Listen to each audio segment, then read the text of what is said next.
Hello, welcome back to my channel. Today I want to talk about a film that I've loved for quite a long time now. It's called Marathon Man. Specifically, we're going to talk about the 4K release. We're going to talk about Kino Lorber. We're going to talk about the film itself. I don't usually do reviews, but I guess it's as good a time to start as any.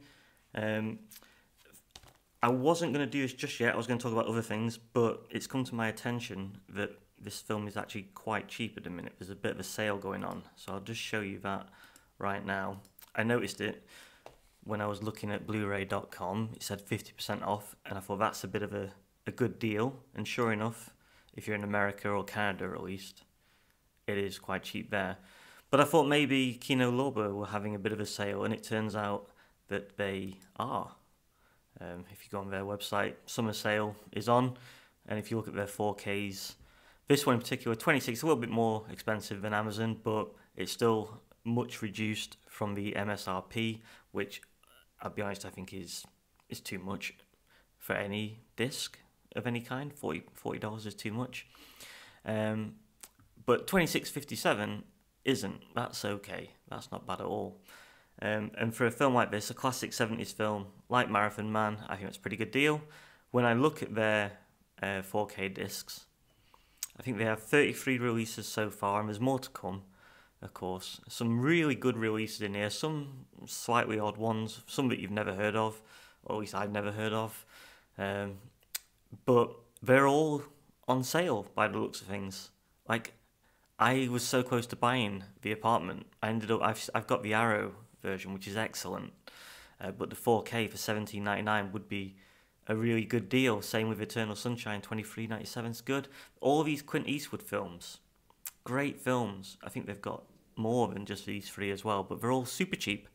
There you go, High Plains Drifter as well, Great Escape. They're all really good, good deals if you like the films, or if you've. I mean, I'd be willing to take a chance on a lot of these. Unfortunately, I'm in the UK, so they don't ship out to the UK, anywhere actually outside of the US and Canada. So I can't really get involved in purchasing or picking up a bunch of these discs, which is a shame because there's some really good ones in here. I mean, the Italian job's great. I'm not a huge fan of this artwork, to be honest, but whatever. Loads of it's great. This is one I really wanted. I wanted to get Misery, $17.99. If I was in America, that's the one I would pick up straight away. And it's such a shame that I can't. Although sometimes you can find on eBay people have bought them, imported them in, and then they're selling them on if they don't want to keep them. Amazon will often have a seller that ships. It'll just be more expensive. Like if I look at this one, this is going to say anything that's dispatching to the UK. Obviously, if you're in America, $19.99 or $28, not bad. That's fine. Maybe there's a little tax on top. Well, delivery is theirs free. This one's obscene delivery. Sorry, Movie Mars. That's ridiculous. So Amazon.com will often ship. It'll cost you a bit more money. That's fine. I wonder what Misery is. Hang on. Misery 4K. Sorry, bit of a tangent. Yeah. Not cheap. See, it's really difficult to get on board with all this when you're not in the US or Canada. But we're not here to complain. We're here to tell our American and Canadian friends how good the deal is right now at Kino Lorber, because I think they do a pretty good job. Now, it's worth noting that the releases themselves are all pretty bare bones. Like, they come with a slipcase, and people love slipcases. I mean, if it's there, I want it, of course, but I don't care that much. It's not super exciting to me.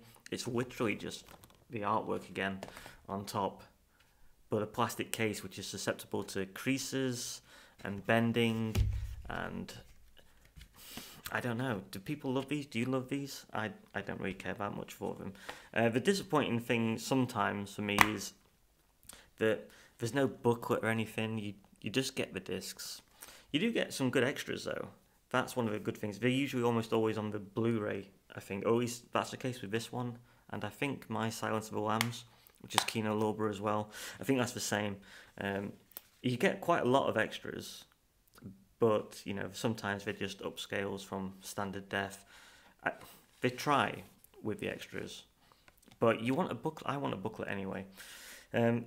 So they're always a little bit bare bones, but that's kind of not the point of Kino Lorber. I think they really just want to present the film, usually from a brand new scan, and they want it in the best possible quality. Here's your 4K. This is the best version of the film, and I think this is genuinely, definitely the best version of this film.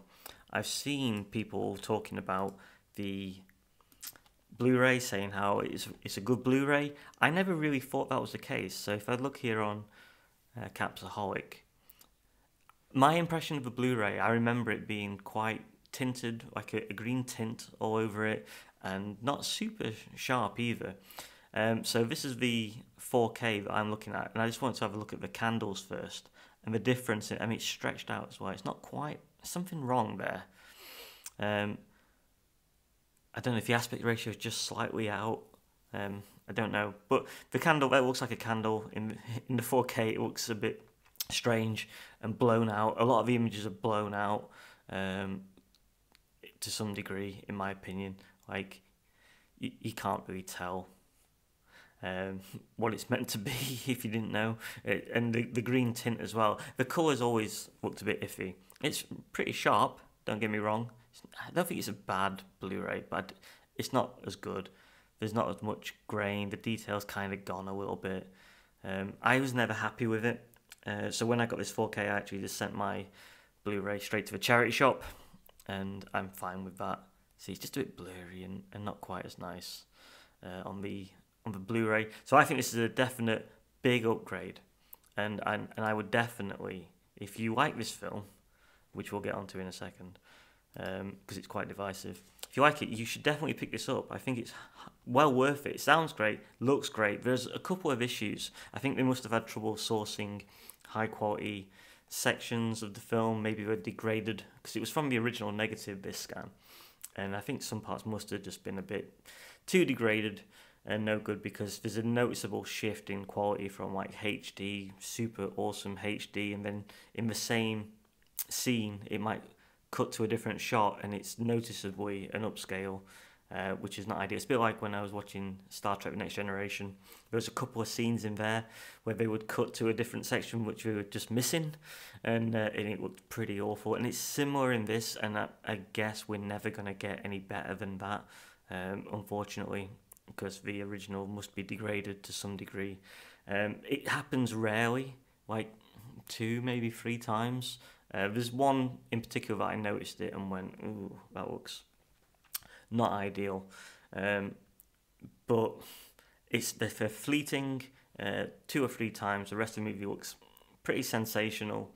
It's ultra sharp. There's healthy grain. I really like it, and I'm really delighted to get it. I actually spent a little bit more on it. I didn't realise there was a sale. Not that I maybe would have been able to get it anyway, but I ordered this and the Shout Factory Magnificent 7, which I've not yet seen. I think I was just maybe feeling sorry for myself that day, so I thought I'd treat myself. And I've been waiting to get this for a while, and I'm delighted to have it. Again, I'm just holding it up now, I've got fingerprints all over it. I don't care for these slipcases at all. Why do people like them? Do you like them? Let me know. Are they good? I'd rather have just a regular case and a little booklet, something to read. I'd like that. Anyway, we're going to move on to a review of the film. We're going to look at Marathon Man, and is it good? That's a divisive question. Essentially, as far as I can tell, Dustin Hoffman had just come off the film All of the President's Men. This is a great film. I think it's universally regarded as being a great film. If you don't like this one, I don't know what you'll like. But I got the Premium Collection Blu-ray. This is probably good enough for me forever. I don't think there's a 4K of it. Maybe if there is one day I might go for it. I don't know. This is great. This is really good. If you can get a hold of this, get this one. And it was a huge hit as well. I think the budget was like $5 or $6 million. It made like $80 million. Huge hit. 1976. That was in April.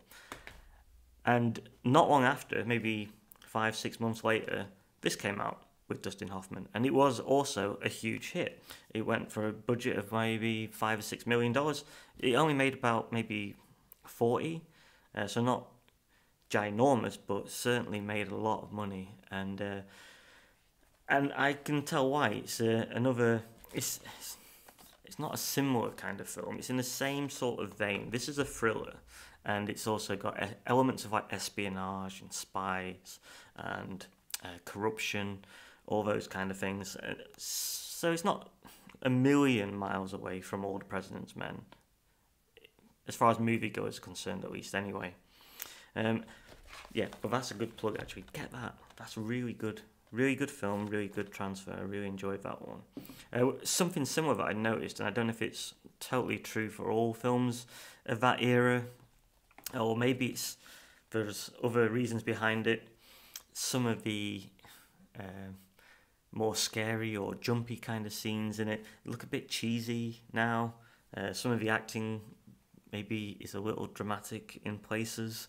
I think that's just par for the course for the era of films. It certainly happens in this. There's a couple of scenes where I wouldn't be surprised if you had a little giggle to yourself, but some of it is genuinely horrifying, and it's not giving too much away if you look at the artwork.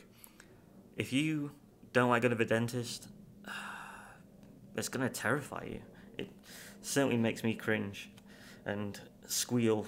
It's not great, but it is, yeah, because it's so terrifying. It's, you know, there's little horror elements in there, but it is, at the end of the day, it's a thriller, and I won't spoil the story, but essentially Dustin Hoffman's character is a gentle, thoughtful young man who's just basically going about his business. He's a student. He likes to run, hence Marathon Man, and he gets embroiled in this huge, almost, would you call it a conspiracy? Probably, because his brother is involved in it, and by extension, the bad guys assume that Dustin Hoffman's character will be as well. So that just leads down all manner of crazy paths. I will say, as far as reviews goes, the thing that you have to get past if you're going to enjoy this film is like the first 45 minutes are quite slow, and there's a lot of information that you really need to pay attention to, and it can be difficult. I wouldn't be surprised if a lot of people kind of just got bored and turned it off. Excuse me.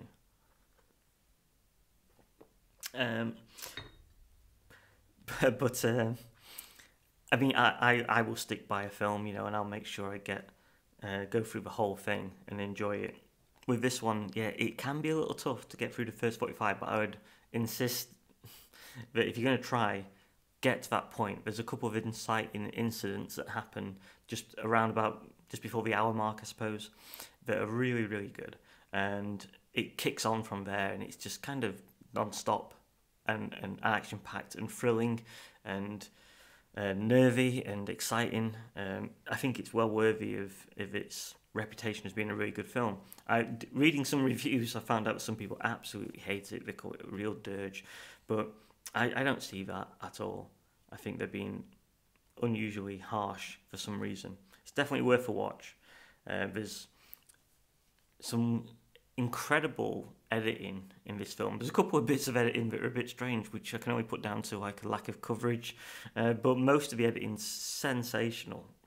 Even in that first 45 minutes, there's a couple of sequences that are exciting, and what could be quite boring in the hands of someone less skilled is actually really well edited and really interesting and exciting.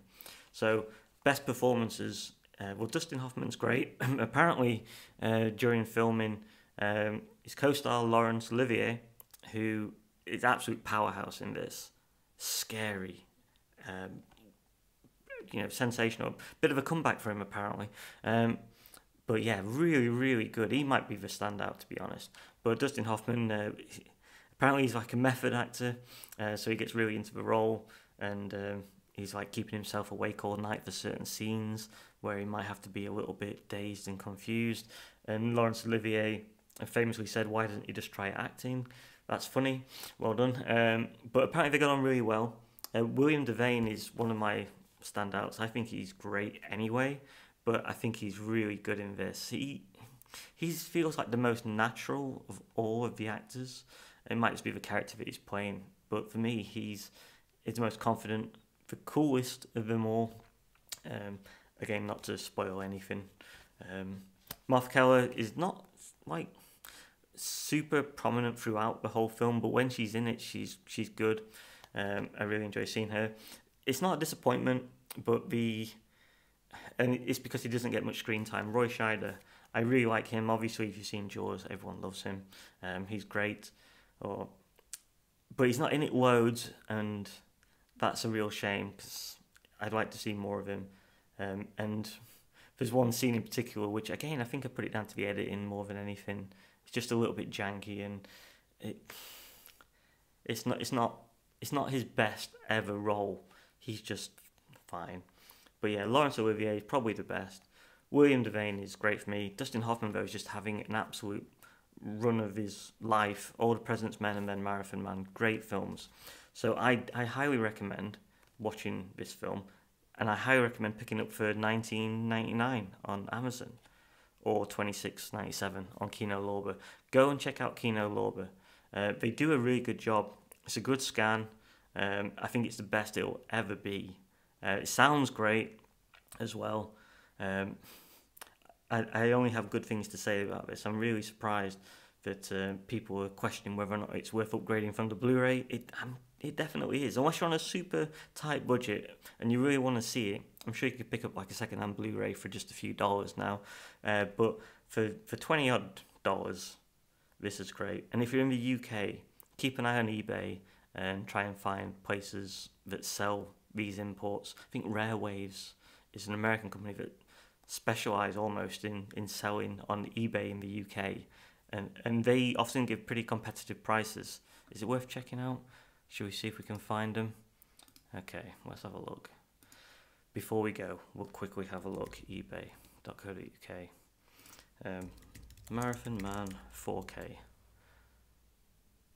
That's 34. Is this gonna be theirs?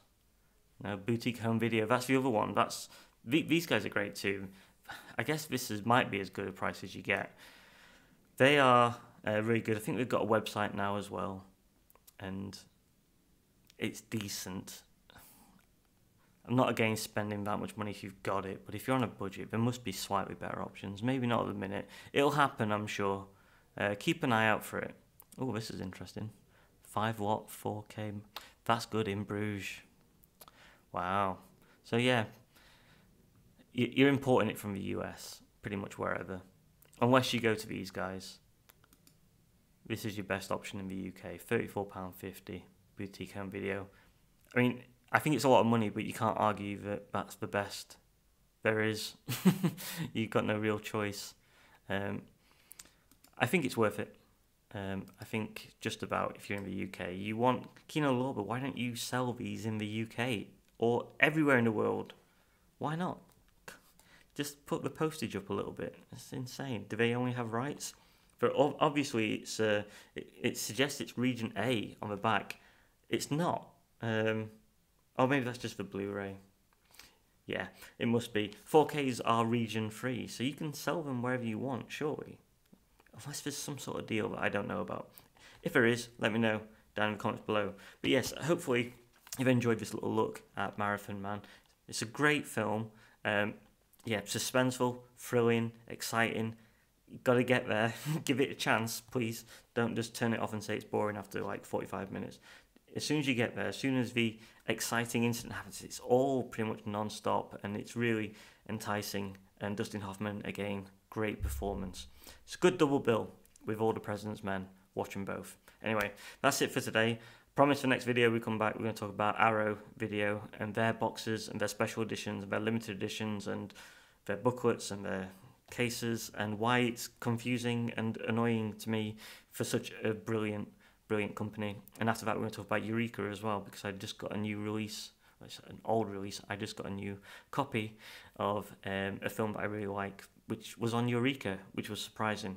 And we'll talk about that more later on. But anyway, that's it from me. Thank you so much for watching. Thanks for subscribing. And yeah, comment down below if you want to talk about Marathon Man or Kino Lorber in general. Go to Kino Lorber's website and buy some stuff. Thanks again. I'll see you in the next one. Bye.